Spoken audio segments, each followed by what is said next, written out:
Hi everyone, we're going to do lesson practice page 553. So A says we need to copy this shape and draw the line of symmetry or lines of symmetry. So in this shape, if we draw it right down the middle like this, it would have that line of symmetry. If you folded it over, it would be the same. For B, we have a parallelogram. So this has got like a diagonal side, and then on this side it's got the straight side. So this is a parallelogram. If we folded this over this way, it wouldn't be the same, and this way. So B is no, there's no line of symmetry on B. For C, we have an equilateral triangle. So like you learned in the video, an equilateral triangle has 3 lines of symmetry. You could fold it this way, you could fold it this way, and you could fold it this way. So C has 3 lines of symmetry. For D, that's the W, and for a W you could fold it this way, and it would be the same on each side. All right, and E is an X, and for the X you could fold it this way and it would be the same, and you could fold it this way and it would be the same. And for F, we've got our Z, and for Z, if I folded that this way, it wouldn't be the same, and it wouldn't be the same this way either. So Z has none, no lines of symmetry. Okay, for G, they're asking us which figures do not have rotational symmetry. So for that one, I am going to be rotating some figures around because it's a lot easier if you can see the figures. Okay, so let's start with A. If I have a figure like this is A.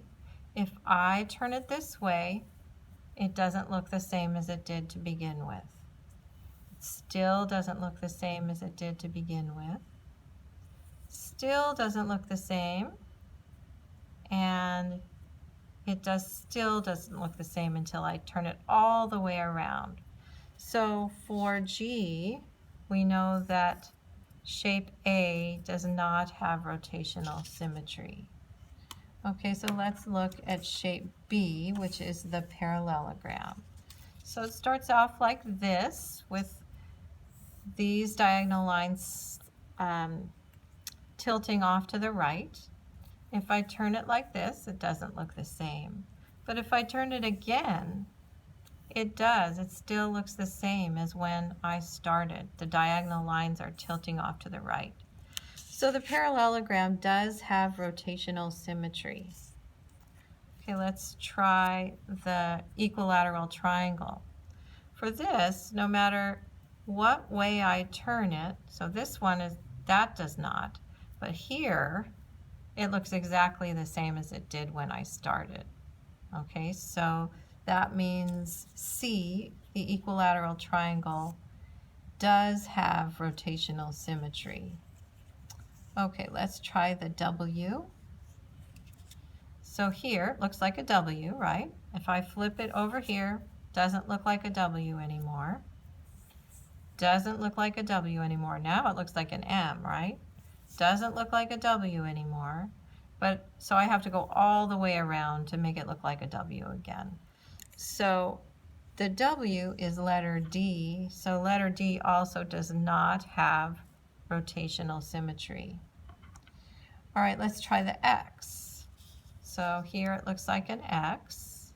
If I flip it again, it doesn't look exactly the same, but if I go all the way upside down, it does. So letter E, the X, does have rotational symmetry. And finally, let's try the Z. So here's the Z. Here it looks like an N, but if I do it upside down, it looks like a Z again. So the Z does have rotational symmetry. So for G, we would write A and D. For H, They're asking which ones have reflective symmetry. That means, do they have a line of symmetry where we can fold them over? So we've kind of already figured that out when we drew our lines of symmetry up here.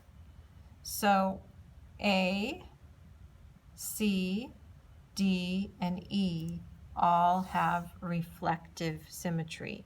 We were able to draw lines of symmetry on A, C, D, and E.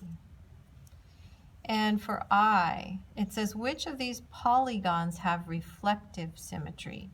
So we have to look at I, and we have to decide which one of those. Could you fold it over and it would look the same?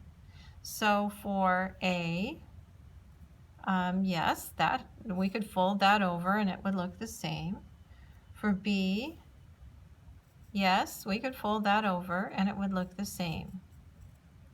For C, it's not the same on both sides, so that won't work, and the same for D. So the ones that have reflective symmetry would be A and B.